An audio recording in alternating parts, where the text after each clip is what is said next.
Hello everyone.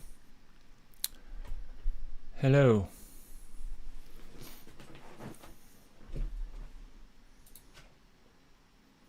Hello everyone.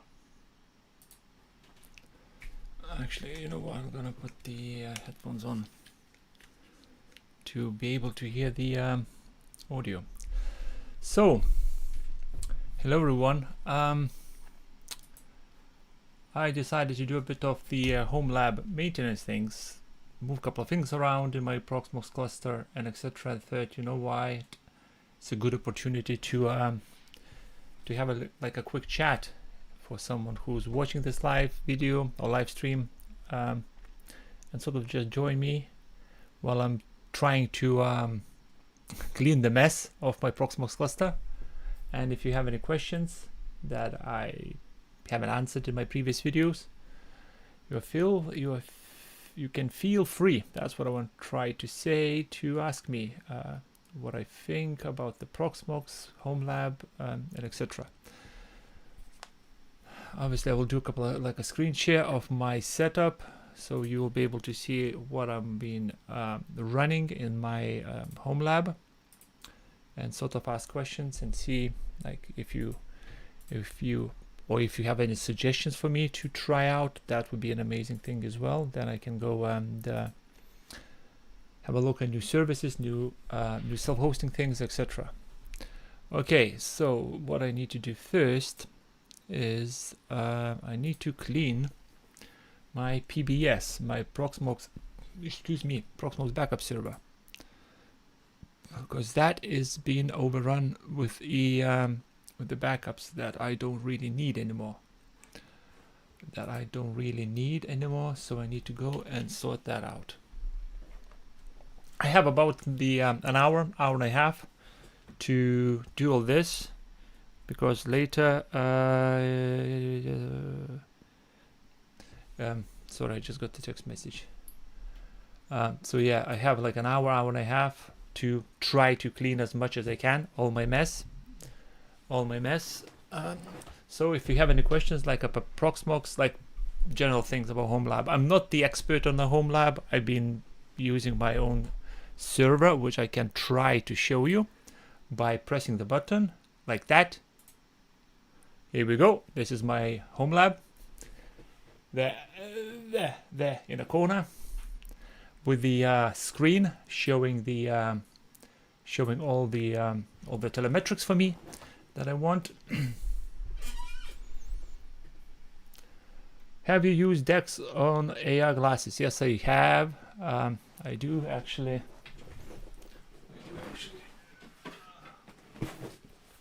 I still have these. I never had a chance to actually do a video about them, but I still have these.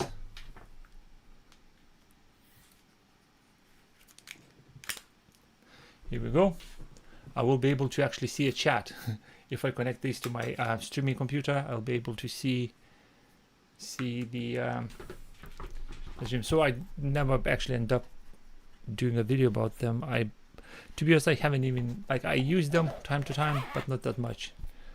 What is actually good, what I was using them, is that, well, obviously not in the night, because it's stupid to wear these glasses when it's dark outside, but during the day they're actually slightly tinted. So they act as the sunglasses. Plus you can put like a Google Maps feed from your phone to top right hand corner or top left hand corner, so in any corners, and then you can actually go and drive and navigate using Google Maps, using these glasses, as they act basically as the sunglasses. Plus, like I said, you can see Google Maps inside the corner. So right, okay, back to my home lab, because I have so much stuff to clean up, and I'm thinking about going and changing the network back to 1 gigabit instead of 2.5, because 2.5, I'm not sure if it's a weird things happening in the home lab in my setup, that it is, I'm not sure if it's a network fault or is it the something else. So I might go back to the to 2.5. Right, okay, so what I need to do next, there's a couple of things I want to do. Is first of all, here we go, this is my setup, my Proxmox cluster that I need to go and sort it out, otherwise it's going to be a big mess. So, right, what we need to do, I already forgot what I was planning to do. Oh yeah, Vault. Right, inside the Vault there is a couple of drives that I want to migrate to Ceph. Ceph I think is 69, nice, 89%. That is remaining, so let's have a look how it is performing. So everything is in green, that's good, 66%.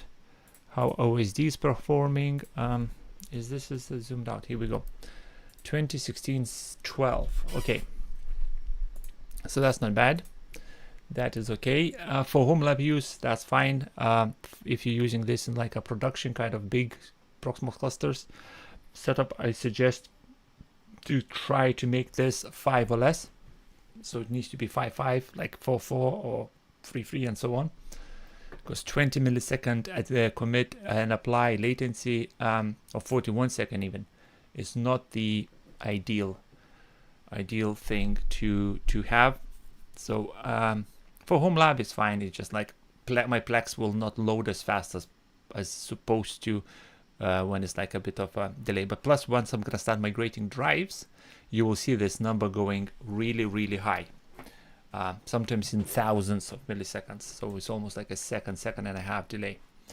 So right, let's see if I'm not gonna show anything that's not supposed to, because it's my like home lab main server, so I don't want to start showing stuff that I'm not supposed to.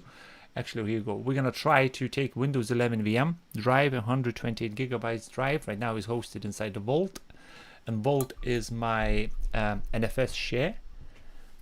So we're gonna try to move that. Oh, we're gonna move that to this, so I can see 100. Actually, 128 gigs. Oh, that's not good, because if this is gonna end up here, it's gonna take all the space, or almost all the space. What else I have? You are already in Ceph. You're already in Ceph. You're already in Ceph. You in not Ceph. Ceph. Docker Hub. That's old one. That's fine. Decommissioned. Proxmox Sandbox. That can sit inside there. I don't know. Should I migrate this one to the Ceph? It's it's not. It's 120 gigs drive. If I'm gonna migrate that one, if I'm gonna migrate that one to 340 plus 128, man, it's gonna be like 8 gigs left. That's not great.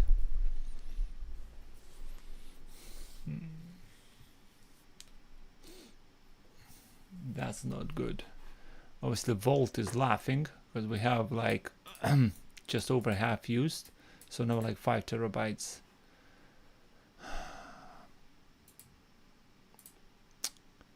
I don't know, should I migrate this one? Anyway, let's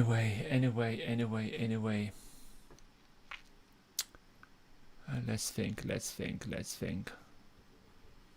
I know I'm not gonna actually right now probably migrate Windows 11. Where Bliss sits. So everything else is inside the Ceph. Okay, where's my Vault? So what's remaining? 107. So yeah, that's the one. It's actually more. 300. This one, 400 base is the template. And I know what I'm gonna do. I'm gonna update the template. Here we go. Let's do that. At least something I'll do during this hour. So we're gonna write here DiPi OS template 2.0. What is this? Template 2.0, and we want this to be 404. DiPi template. Okay, yeah, we're gonna refresh the DiPi template. Okay, Okay, we're gonna do DIY template. Template, when you create the template inside the Proxmox, is sort of like freezes the state of the OS and creates a template, like a blueprint that you can use and create the new virtual machine or LXC container. So as you just saw, I click on this and said clone. So pretty much what that means, cloning from the template, is that it uses a blueprint of that VM that as it was at the state before it's been converted into a template to be your like a blueprint to create a new one. So I just created this because this is quite old one. So I created this new one. I'm gonna run this VM. I will update all the stuff, and then I will go and create a template over it, or you will create a new template using this one. So technically this will be deleted, and this is going to be my new template for DIY OS if I want to use it. So let's go like this.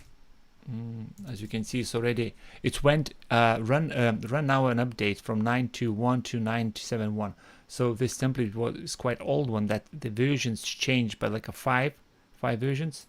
So I just will update that just to see if it's not breaking anything, etc., and then create a new template out of that. So we're gonna do this now. So let's get this one going. Let's get this one created. What's this? Oh, this is my Android thing, which never works for some reason. So we're gonna pause that. Quick tip: if you have a virtual machine that don't want to be shut down or restart. So for example, this VM, that Android, this is x86 Android OS. And I know it's not, if I press shut down, it will not shut down, it will not work. And if I'll press restart or etc., it will not work either. So what I'm doing is that I am pressing pause, and then I'm doing the stop. This way I can go and actually stop the VM.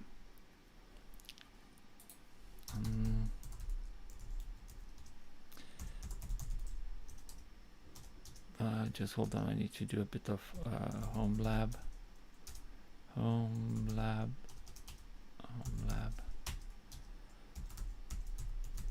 Here we go. Now let's do this.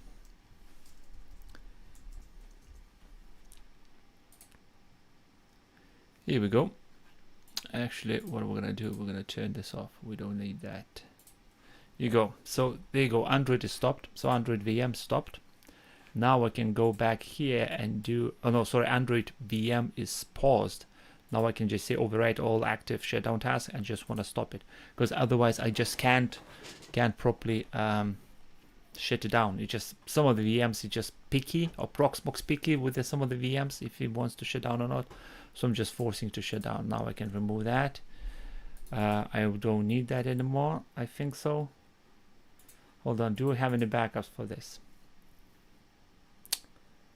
Yes, we do. When the most recent one is obviously, oh yeah, today at 8:14 a.m.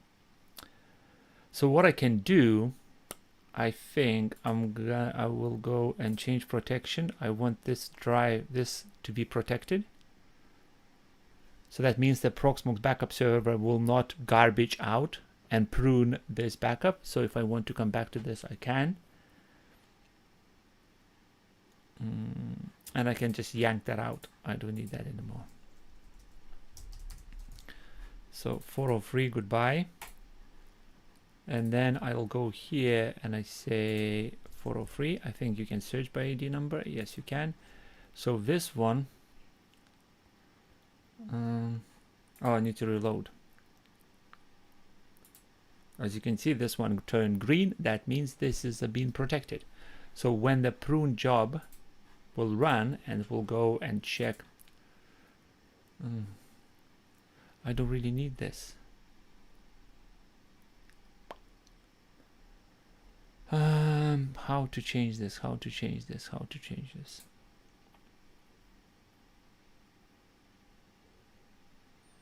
Keep daily. Let's do daily. Let's do, I don't know. Let's leave it this, as long as this. Okay, so how's my diet iOS happening? Yes, I want to reboot this, and we're gonna create a new diet iOS VM.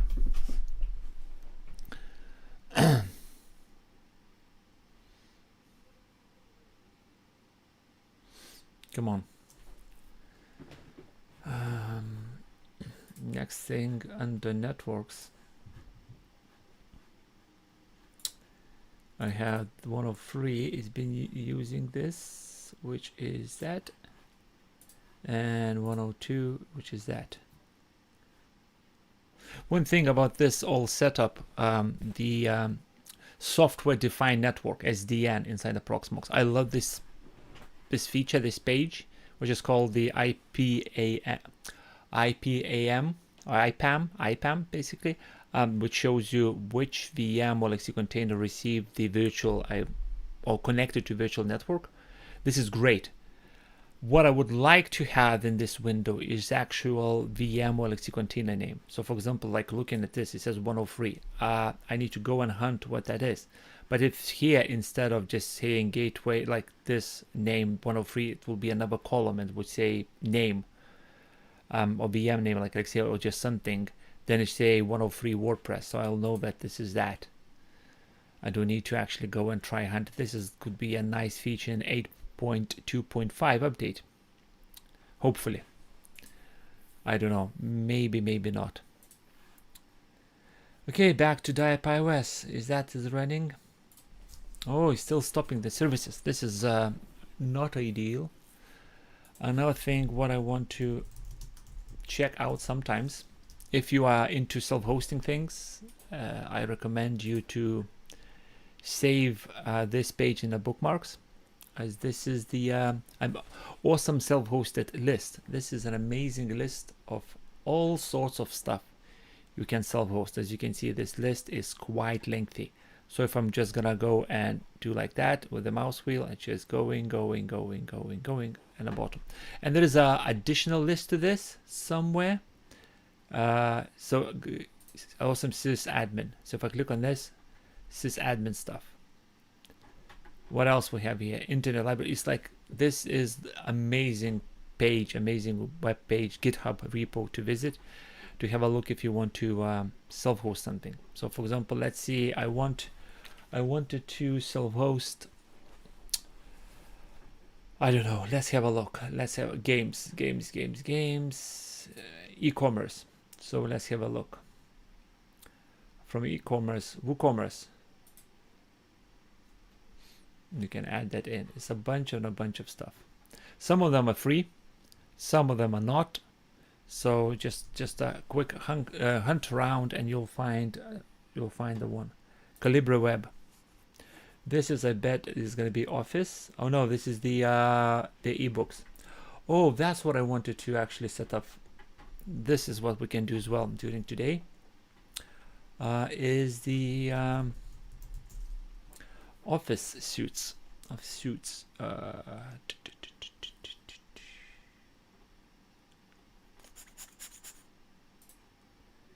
Is this the one? I wanted to. Okay, so what we need.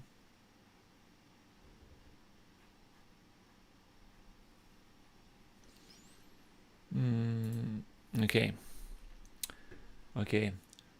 Collabora Online. Collabora Online Docker. Here we go. What we have here. We can pull that and we can create this. Let's test this out. I like to test the stuff before putting straight into Portainer, my main Portainer. And on Windows, what I like to do, because like Windows system for Linux allows you to run Docker stuff. So we're gonna collabora cd Collabora, and now we're gonna paste that in. There is no volumes attached for some reason, so it's running without the persistent volume or anything. But I think this could be just a nice test. So we're gonna run this 9980. So we need to go and do localhost 9980. Localhost 9980. Let's have a look. Okay, so it's still pulling down. It's actually quite a big big Docker image. This one is almost 500 megs. Another one was 500 megs. Let's have a look what we're gonna get. Huh. Yeah, it's running. I don't think I need to type sudo docker. Man, I can type. Oh no, I need to write do. Okay, sudo docker logs 495. What we're getting here? Error. Huh.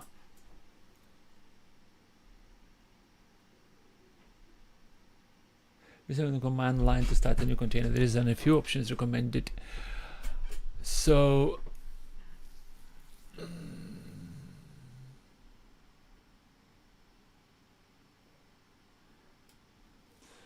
let's try to run curl. Let's see what's gonna come back, because it doesn't want to come back.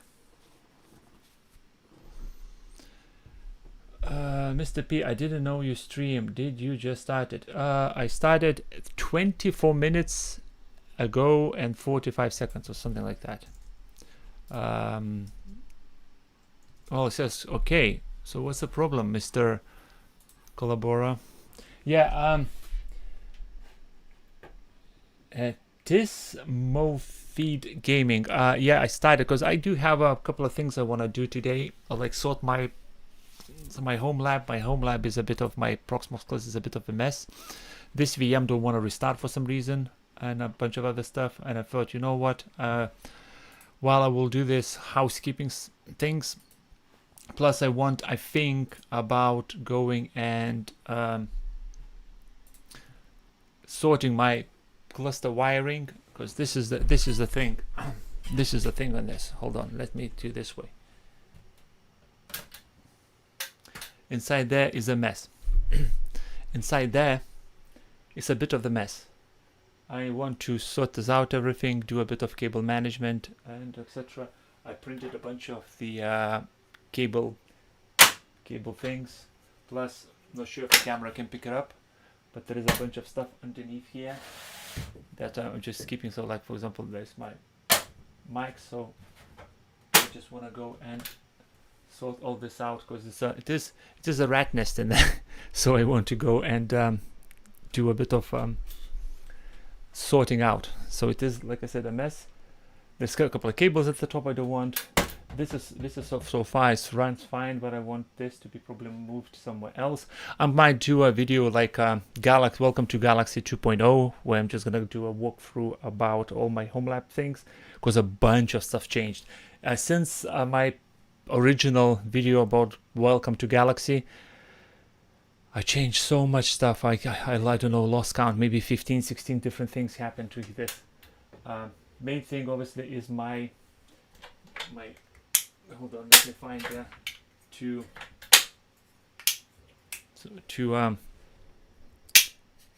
cable magnets things. A bunch of them right now is in there.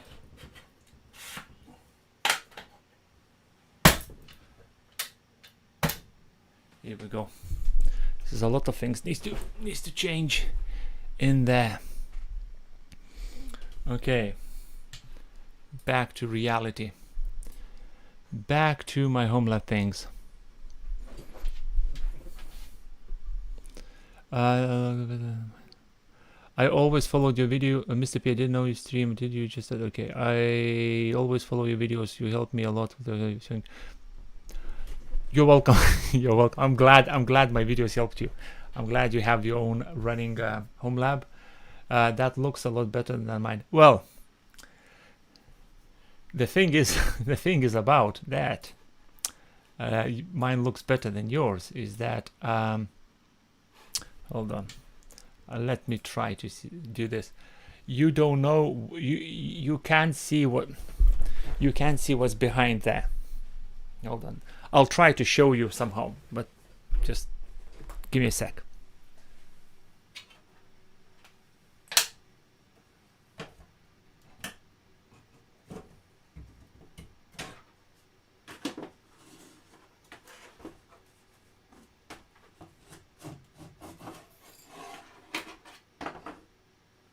Right.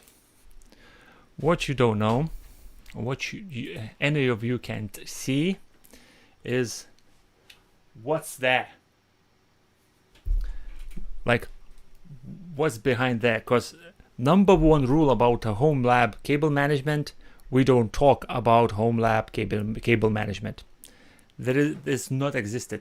If I will try to do some cable management in there, no joke, my hand will get stuck. My hand will get tangled in all the cables. You know what? A big reveal. I'm gonna go right now and take a photo of what's inside there, and you will see. Oh boy, I wasn't prepared for this. And how to do this? How to do this? Here we go. Is that gonna be? Yeah, that will be fine. So now I need to sort this whole thing. Mr. P goes like this. We go like this. Magna goes like this. And you go like this. Bingo. Oh yeah. Do I need to connect the camera? No. I don't need to connect the camera. Okay. Right. Let's go back to this. And I need to sort this photo. And who's watching this, I warned you. That is gonna be a mess. Let's download this image because I don't want to show up. Okay. Here we go. So this is what is behind the nice looking front. Is all that thing. All that thing is if I need to change something on the right side of the box. If I need to change something on the right side of the box, it is like right side of the box. It is there on this side of the box. Well, right now it's left side. It's just a camera mirrored image. It's okay, but it needs to do something deeper in the box because on the other side is wall. I can't go. No way I'm gonna reach it. It's a mess. I tried to cable manage this thing so many times that I gave up. Yeah, I tried the cable management behind the rack and it's really bad in mine as well. Why is everyone really hard to get into anything without having to fear disconnected things? That is, yeah, exactly. Because once or twice when my hand got stuck in all this mess, in all this rat nest, I'm not sure if you can see, there is a couple of cables, RJ45 cables going into a patch panel, and I use the cable tie to lock them in. To make sure that they will not go anywhere. Otherwise, it's just gonna be problems. It's gonna be problems. Plus, most of the stuff inside is 3D printed. That is why.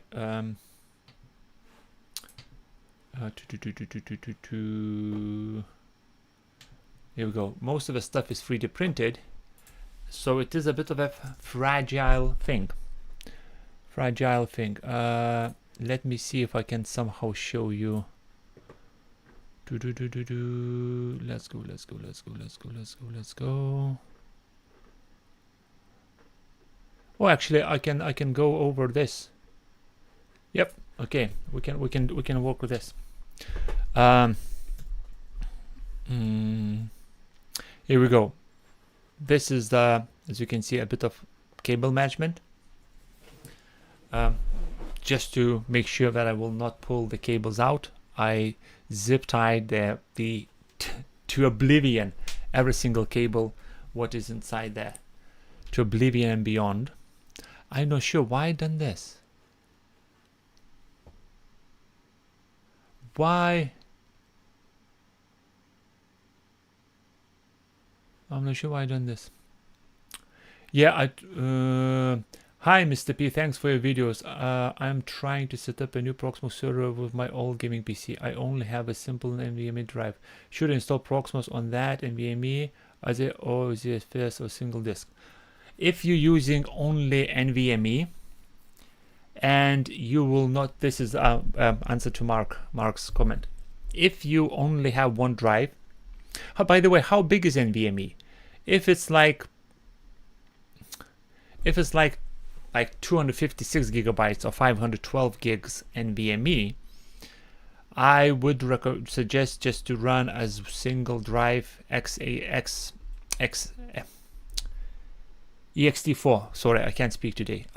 My head just went somewhere. I just went blank. Use just that as a simple drive. ZFS on a single drive is like a single drive ZFS RAID is fine, as long as it's if you're not planning to change a lot of things, like constantly updating the sorry, hold on, you have 1 terabyte. Hold on, let me paddle back a bit. Can I ask you, do you have option to add a simple 256 gigabytes SSD? Is there a way, like, do you have some ways to get just a simple SSD 256? Because what I would do with your setup, you said you have a gaming PC, so probably this is not slow. What I would do in your case, I would install Proxmox on SSD, 256 gigabytes or less. I don't think Proxmox, how much Proxmox uses? Hold on. Let's go. Alpha shell df-h. So what is all this going on? No, thank you. Close. So Proxmox using 11 gigs, 12 gigabytes. So idea would be you need to, if there is not any other option, you can have Proxmox OS and your virtual machines like C containers on a single drive. But if there is in any way possible for you to have a separate drive, I recommend to split your VMs, LXC containers, and your data from Proxmox OS. Me doing that, or reason for that if the drive fails, you might lose one thing or the other. If you, for example, drive fails on a Proxmox host, you still have all your VMs and everything else data on another drive. If your VMs LXC containers dies, that's worst problem, because Proxmox is, you can reinstall it in like 20 minutes or so. I would recommend to split them. But if you don't have any option, if that is 1 terabyte NVMe, I would recommend to install it as a single ZFS drive and then set it up the increment snapshots and keep the snapshots on another drive, just in case if something happens, you're able to restore. I'm tinkering right now. I'm getting ready for one of the videos where basically I'm tinkering with this, my Proxmox sandbox. Basically, just a simple Proxmox install, do a simple backup, not using Proxmox backup server, not using a Proxmox, just a simple showing you which folders you need to back up to make sure that if Proxmox OS dies, you have easy journey to get everything restored. But Mark, for you, I would recommend to get the second drive. Like all these nodes, they all have 2 drives. As you can see, this one SSD and NVMe. This one SSD NVMe, and this one SSD NVMe. One thing I'm not sure why this it says 480, but they all OS runs on SSD because I don't need speed for OS. I just need the thing to boot up or just keep functioning. The VMs like C containers needs to live on NVMe if you have an option. Hi Mr. P, thank you for your videos. I'm trying to set up oh yeah, okay, LTT cables. Right, this morphine, sorry man, I'm struggling to pronounce your nickname. Anyway, gaming, Mr. T Gaming. Cable holders.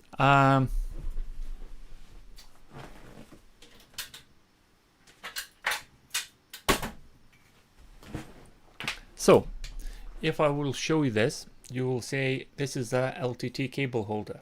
The problem is LTT don't sell a white one. So this is, and sorry Linus, but this is not LTT cable ties, because to be honest, I needed so many of them. I would have to remortgage my house to be able to buy that amount of stuff. So what I did, and I'll show you in a second if I will be able to find what I'm looking for. Let's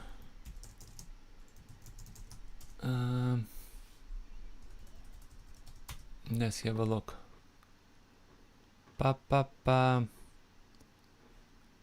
Well, this is not exactly the one.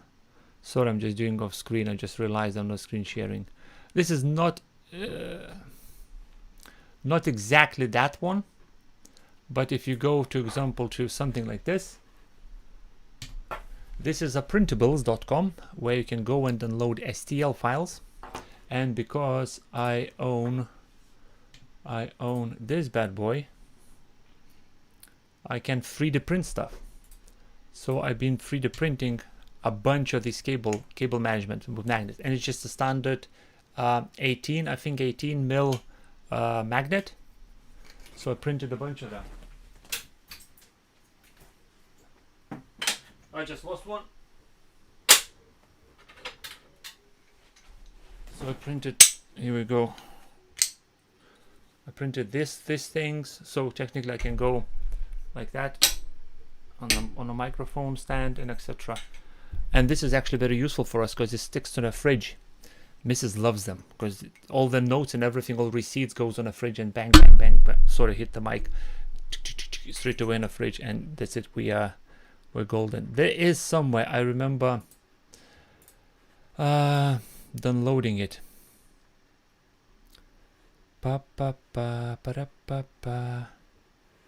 No, here we go. This is the one. This is what I downloaded and 3D printed. So if I click, for example, I'm having the large one. So click on this. Here we go, large cable magnet thing, and you just stick a magnet in there, and that's it. And you have yourself a cable management.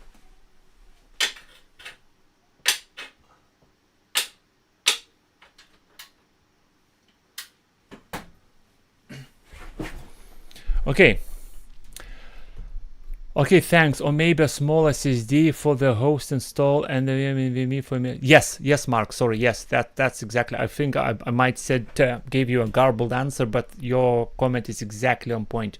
The OS sits on a smaller drive, and SSD, a minimum SSD. Don't run on a hard drive. Boy, you will struggle. Run on SSD at minimum. If you have an option, run on a smaller NVMe. NVMe, what I know mine runs on SSD. I had an option to run on the, what's this? On the, that's 2 terabyte NVMe. Actually, why I have 2 terabyte NVMe that is not used? Interesting.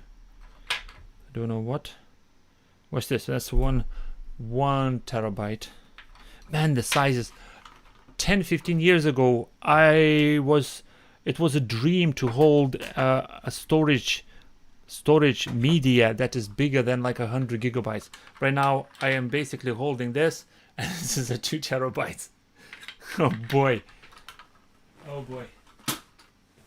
So yeah, I would run OS on SSD and all the stuff on me. And believe me, comparing between running your VMs on SSD or running your VMs on VMs or Lexi containers on VMe, for me at least, is very noticeable. Like for example, if I go here, right now, yesterday up to yesterday, every single VM or Lexi container in my Proxmox Galaxy cluster was running off a Vault, or sorry, NFC share from my NAS. Hold on, let me quickly get that one. I've done so much things in the past. Volumes. Here we go. That will be fine.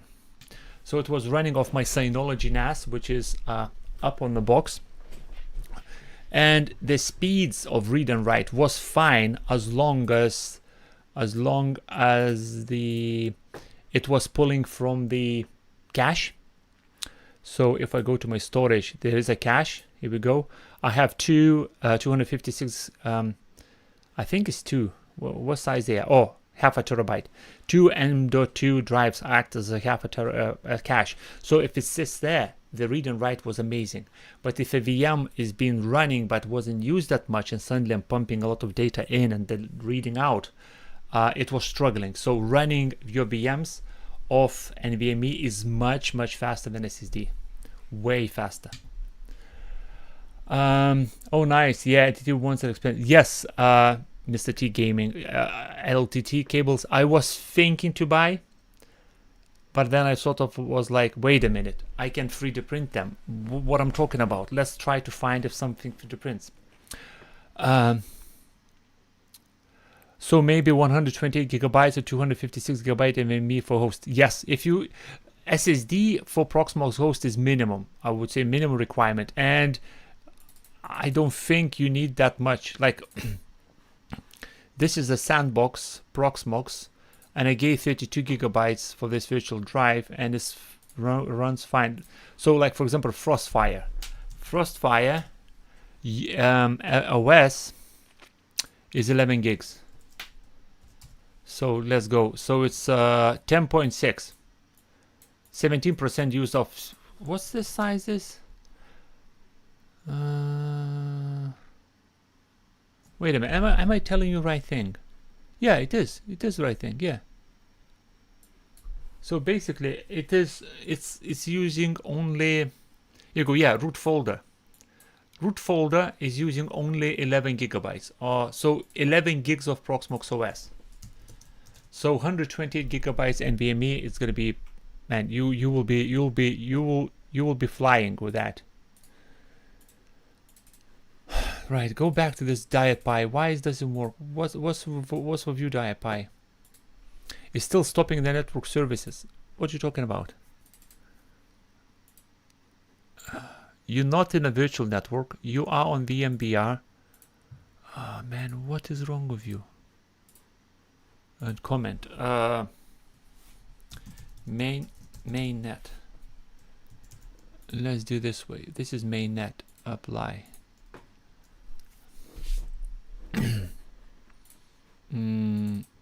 So VMBR 0 mainnet. Okay, so you are mainnet. What is going on?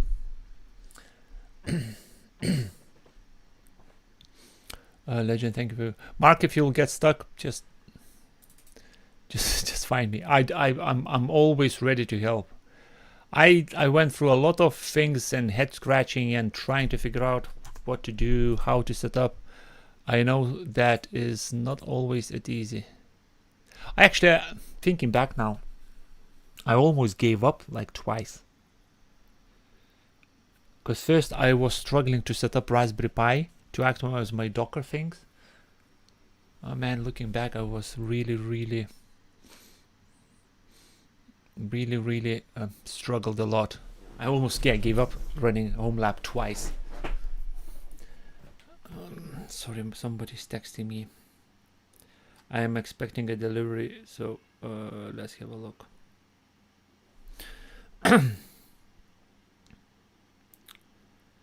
Come on. Oh, man. Sometimes the Amazon app is not great. Oh, they changed the delivery time. So that's fine. Your videos have helped me immensely. Thank you. Digital Jedi 1. You're welcome, Jedi. I just want to help. Because like I'm so obsessed with this home lab stuff you can't even imagine. So I'm trying to help as much as I can, because I know it's something. Some people think this is like magic. One of my friends came in. He was telling me about that he's learning how to set up WordPress website on a Raspberry Pi. He says, "Oh, I just watched a bunch of videos. I have a Raspberry Pi. I set up a WordPress website. It's so amazing." So I said, "Look." Not showing off, but do you want me to show you something else? So I showed them. I said, look, this is free WordPress websites, Plex, 37 containers. How many containers actually I do run? So 32 stacks, 46 containers. They're all online. That is an amazing thing. I installed TrueNAS last night and had issue connecting it to a Proxmox to backup PBS and container VMs. You have a video of how to set up TrueNAS permissions for Proxmox. Mr. P. TrueNAS. TrueNAS scale virtual machine. This video is quite an old one. Man, it's a year ago. Okay, what's happened there? Not sure, but it's actually jumped. Okay. So this video is quite old one. I hope it's still relevant. Let's have a quick skip. Sorry, installed TrueNAS last night and had an issue connecting to approximate backup PBS and containers and VMs. You have a video. Right, okay, so if you're trying to connect the TrueNAS thing, check if ACL access, what's this? I think it's called TrueNAS ACL, or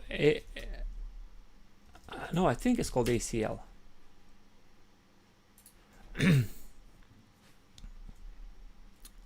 I always struggle with these acronyms. ACL, access control list. Well, here we go. Once you're setting up the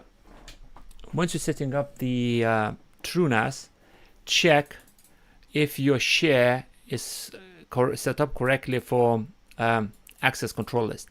I do believe what you need to do is you need to set up the user inside the inside TrueNAS with a user ID of 1000. I'm not a Linux expert, but from my experience messing around with the permissions, etc., you need to have the user with the level of ID number 1000. What I think is happening that your TrueNAS shared folder contains permissions only for root user to read and write, and I think this is what happens because your read and write flags are set up only for root user. So once you're connecting this, for example, if you're going here saying data center storage, I want to add not NFS, SMB. The username, what you're entering here, can be username, user password. That username and a password needs to be set up on your SharePoint, preferably with ID number 1000 for the user and ID number 1000 for user group. I think this is what's happening. If you have an option, you can set up the NFS share inside the TrueNAS scale. You're running TrueNAS scale. Oh, you haven't mentioned. I assume you run TrueNAS scale because TrueNAS core is a bit pain in the bum to set it up, like maintain. I found from my personal experience, I prefer using scale than TrueNAS core. So in let's say that you're running TrueNAS scale, and try inside TrueNAS scale, you have option to set up not only SMB share, but you can set up NFS share. And setting up NFS share, you set NFS share, you add the whitelist IP address of connections. This is how I did inside my NAS. If I go here under share tank edit, I set that every IP address from a local network, so basically whatever IP address, that's why 0 at the end, it has option to access to this and FS share. So to add an FS share as the location, I just click that storage, add, and then ID number, server. So if I put, for example, the my NAS server, I don't need to present any username and a password. It automatically picks up and from all the shared NFS locations from the server. But I think your setup on a TrueNAS scale missing the permissions for that particular user. This would be my guess. YouTube Mr. P TrueNAS. What I'll do is this, updating TrueNAS scale, copy link. Just in case if you're gonna look for this, you don't need to hunt.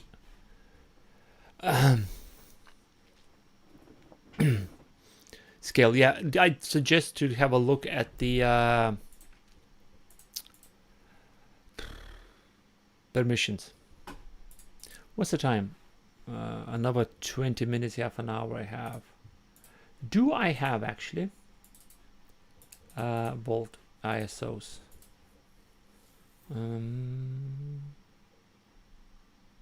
No, do I? Man, 23. TrueNAS scale. I don't think this is 23 anymore.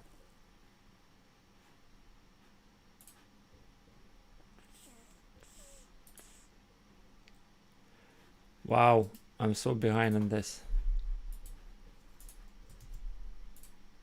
And let's get the newer version downloaded. I might play around with that. Right, okay, close that, close that. You are very kind. I started on a Raspberry Pi 2, then a Dell Mini, and now my old gaming PC. In Melbourne, Australia, I have to go to bed. Once again. Okay, good night, Mark. Good night, you're welcome. Yeah, I started with the Raspberry Pi. Then I started with the Raspberry Pi 4 gigabytes of RAM. Then I moved to 8 gigs of RAM. Then I moved to old refurbished PCs, renewed PC. One of these. I was running this as my home lab server for so long. Oh boy, I still I think have it. Here you go, it's there. I still have that one. Here it's here. I was running this for so long. Funny story, funny thing. This PC, this one, with is i7, mine's not i7, mine's i5. Right, okay, let's actually, what is it? 790, okay. HP Optiplex 790.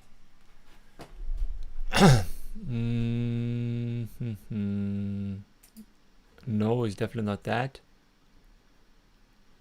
I don't have yeah, this one. i5, yes. 8 gigs of RAM, yeah, I increased that to 32 or 64, I can't remember, I think it's 32. But anyway, for comparison, this PC was eating about 150 watts of power once I had everything set up. So 150 watts of power.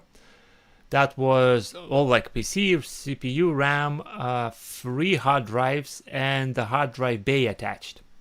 So that was like combined, my home lab combined was using 150, 170 watts of power. As a comparison, right now, all the Galaxy thing, which is all that. So that is the screen, 3 nodes, 3 Raspberry Pis, 2 switch, Synology NAS, the GLNet wireless router, a bunch of stuff, the fans, LED lights, everything, all this thing, what you see here, right now using 150 watts. So all this thing behind me on the wall, all this shenanigans, using the same amount of power as this was using when I started. When I was running this, the electricity bill was very, very noticeable. Like my wallet felt it when this started to run 24/7. My wallet really felt the power, the kick, the punch when this was running full blast. So thinking right now that I have 3 nodes, NAS, Raspberry Pi, switches, and all the other stuff using same amount of power as this was, it's just like, I don't know, very, very, very, very, very strange, very interesting.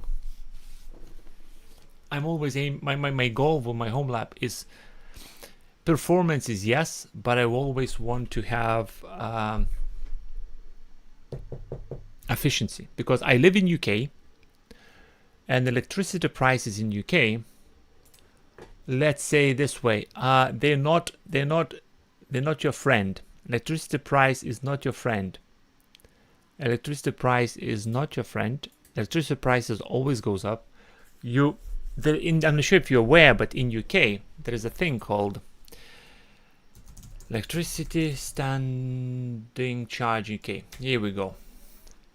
So basically in UK there is a thing called electricity standing charge. What that means that, in a simple terms, here we go. What's this? What energy standing charge? So electricity standing charge is 60 pence per day. So I have to pay 60 pence per day for privilege to use the electricity. So 60 pence a day plus whatever you use as electricity. So that is the thing with UK, that every year this value, the electricity providers, they're always saying, you're gonna have to pay, you have option right now to pay less. Well, we reducing your electricity bill. Right now, unit 1 kilowatt of power was yesterday A, right now is going to be B, which is cheaper, etc., etc. So they're always saying this way. But behind the scenes, they're increasing the daily standing charge by a pence or 2 pence, which technically they made electricity cheaper, but the privilege for you to use electricity still costs money. So this is not ideal. So my aim for all my home lab is make sure it's not only efficient, like running performance-wise, but efficient with electricity. Because I always try to make sure that all my stuff that's running uses as less electricity as possible. That's why all my nodes are N100 mini computers, because they're just powerful enough.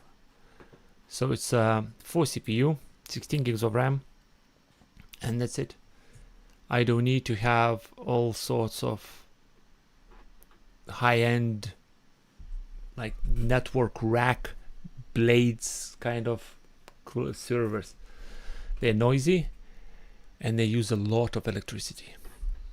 Okay, back to my home, back to my cleaning up. This is still restarting. Okay, so now I'm gonna do pause. I'm gonna pause this VM because it don't want to stop, so I'm gonna pause that. I will pause that. So that's paused. We're gonna right now click on this and say reset. I do that because sometimes restart, shutdown, or reset doesn't work on a VM that looks like it's stuck. So when you press pause, it's almost like well, it freezes, Proxmox freezes that VM, and then it's whatever it was causing the VM to hang, the Proxmox basically freezes that and you can restart it. So right now, technically this VM should restart. No, it's not restarting. Okay, so what we're gonna do, we're gonna say stop. So stopped, VM is stopped, the rest start again. What screen do you have in your server rack? This is, hold on, let's do this way. That thing is next pad from the company called Next Computers. Next Comp, Next pad. I'll show you now. Before I went all in with the home lab, I was obsessed with the Samsung DeX. If you like look on my previous videos, you will see I was doing a bunch of Samsung DeX, Mr. P-Tech, Samsung DeX kind of stuff. That's not Mr. P-Tech. Okay, wrong video. Go back. Somebody, come on. Here we go. So if I click on this, so if I go back quite a few, here we go. Samsung DeX, Samsung DeX, Samsung DeX, Samsung DeX. I was doing a bunch of Samsung DeX videos. Samsung DeX TLDR is you convert your phone into a computer. And here we go. As you can see, this is the Next pad. The company called Next Computers sent me this screen for me to review. At the time of me recording this video, man, I still have the same microphone arm, same microphone even. I haven't found the use case of the screen. One good thing about this screen is that the back of the screen is magnetic. So it's like, imagine this like a giant magnet slab, just like a giant magnet slab. Here we go. Come on, here we go. Thank you, Mr. P. Here we go. So that is this screen. This portion of the screen is like a metal. So it is attaches to the screen, and all that is magnetic. That's what allows me to go and attach it to the side of the network rack door.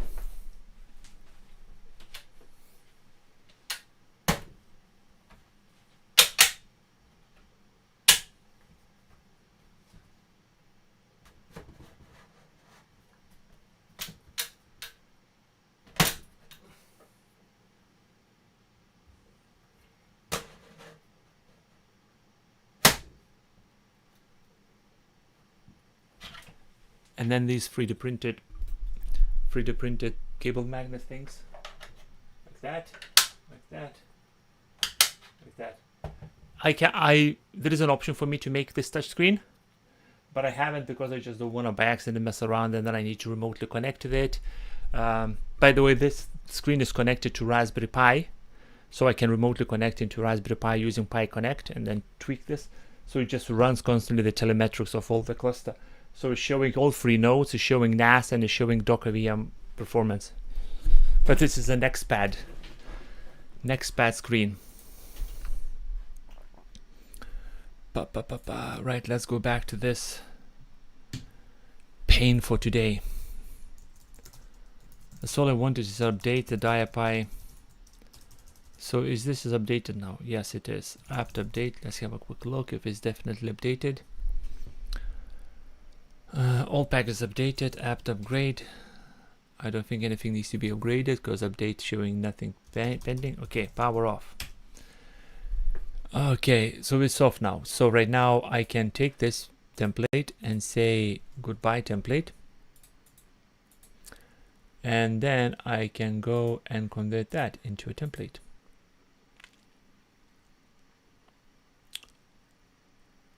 Come on. So that took me over an hour to do this. Wow. Looks awesome. Thank you. We'll check your review on it. It's so the screen is great. The screen is great. I mean, I've been using the screen for that kind of purpose. Just it has a mini HDMI in, so cable goes in from a Raspberry Pi into that screen, and then I can go like that. Pi Connect. Let me quickly log in. I don't want to show my credential things. Oh yeah, there you go. So right now it just says Pi display. I'm going to say share the screen, and it's waiting for Raspberry Pi to wake up. And this is the screen that Raspberry Pi pushing to that monitor. And that's it.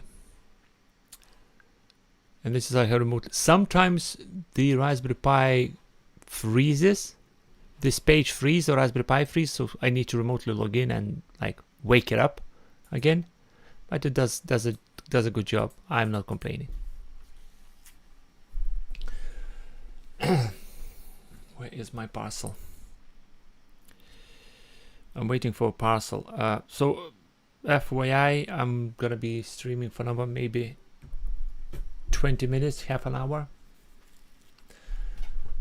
Because I just, like I said, I was doing a bit of stuff here and just answering your questions if you are interested about anything home lab related. I'm really attempting to move this to Ceph. Man, I need to upgrade my Ceph cluster. God damn it. Really not looking forward for this. Because each drive is used over half.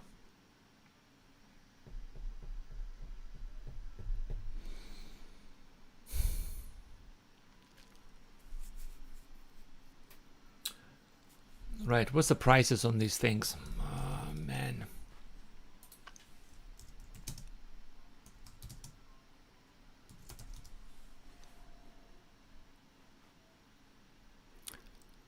Even this is cheaper. I never heard about this company, and I tend not to buy the stuff from the companies I don't not trust, but I never heard before.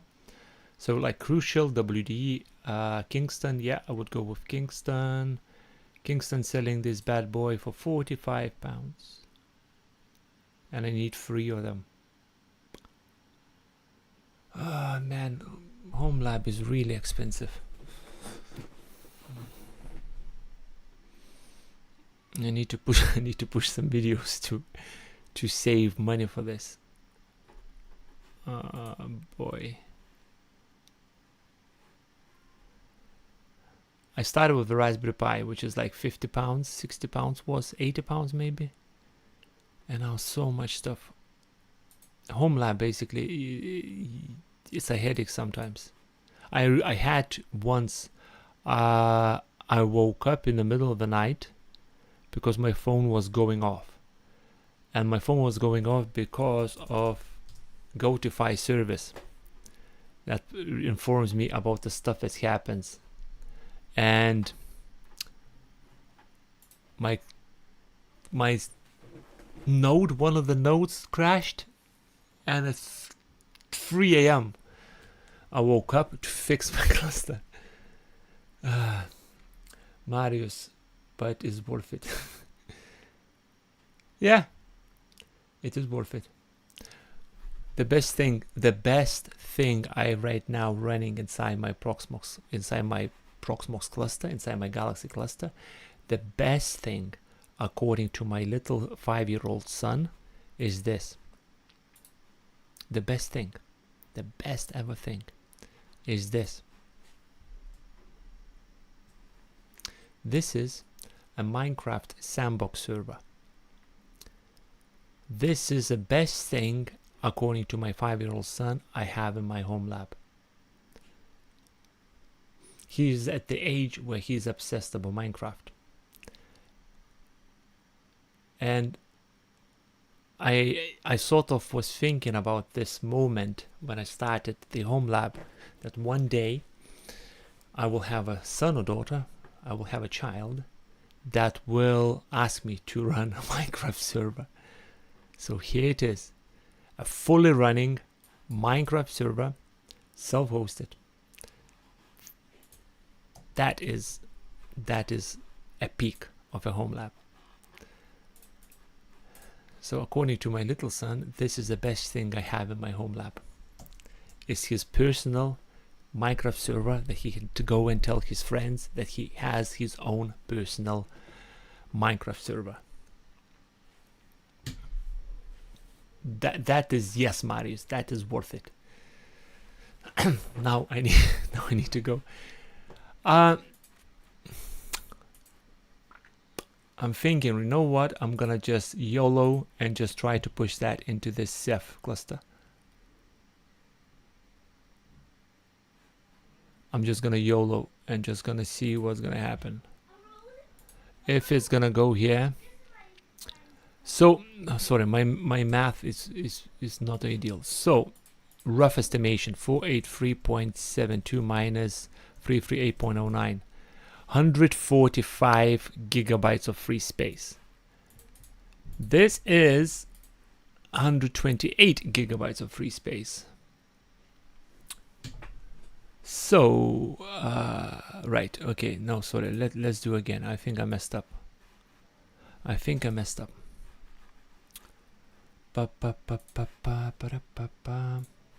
So, 48371 minus 33809, 145, and you are 128. So I'll have like 20 gigabytes of free space.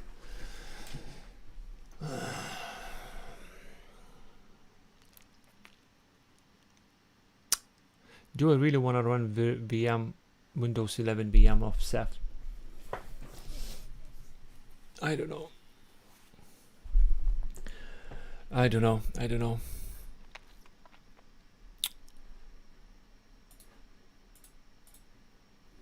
By the way,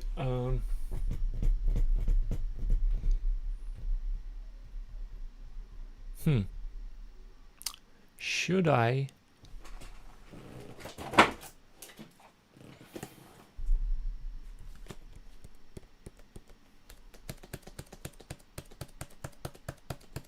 don't know. I'm gonna think about this. Sorry, I was thinking, should I set up the one of the spare mini B-Link to be as the Proxmox backup server, but I think this is fine. This runs fine because I'm looking at the backups. They're all perfect. They're all amazingly sitting and being backed up. I don't know. We'll see.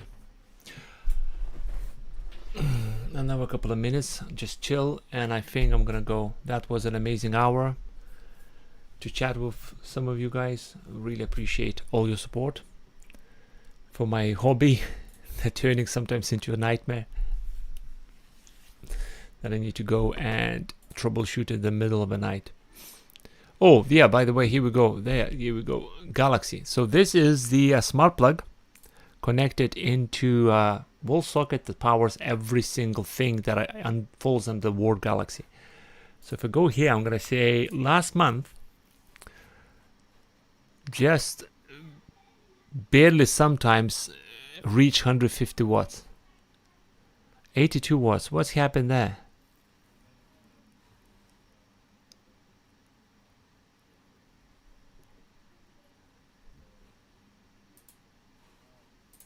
Hold on, who's at the door?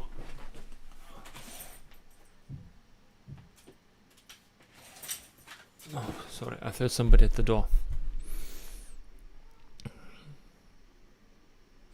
Anyway.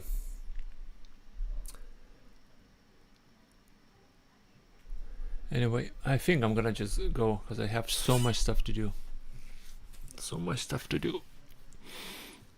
I think these kind of chats I might do weekly. Just once a week, maybe Fridays. Maybe Friday, 6 p.m. UK time is gonna be bright and early for majority of my viewers. Just Friday evening chat or Thursday evening chat, and just have a quick look. Cause I have so many things I want to do with my Proxmox cluster, like a maintenance, moving things around, and etc. I just spent yesterday almost all day migrating entire Docker ecosystem from LXC container to VM.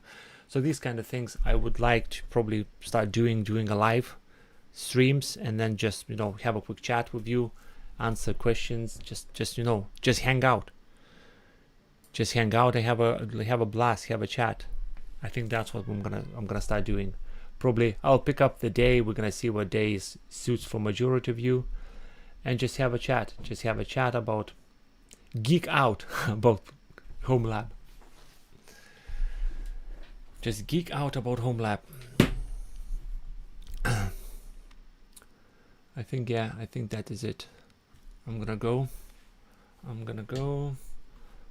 Last thing I want to check.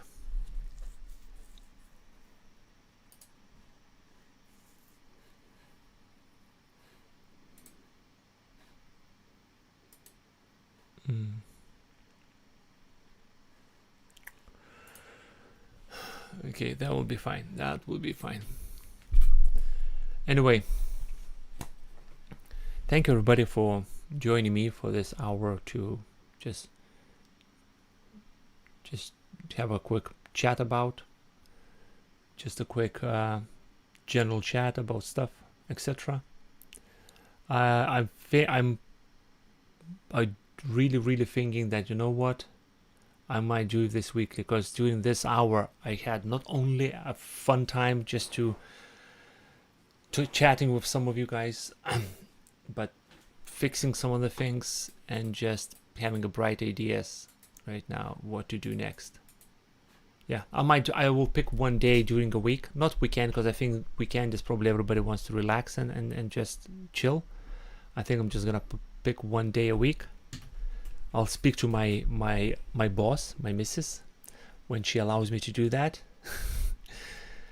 And then we might just do that that hour and a half during a week. Anyway, I appreciate everyone for joining me today to have a quick chat. This was Mr. P Live. Welcome to Galaxy episode 1, and I'll see you in the next one. Goodbye.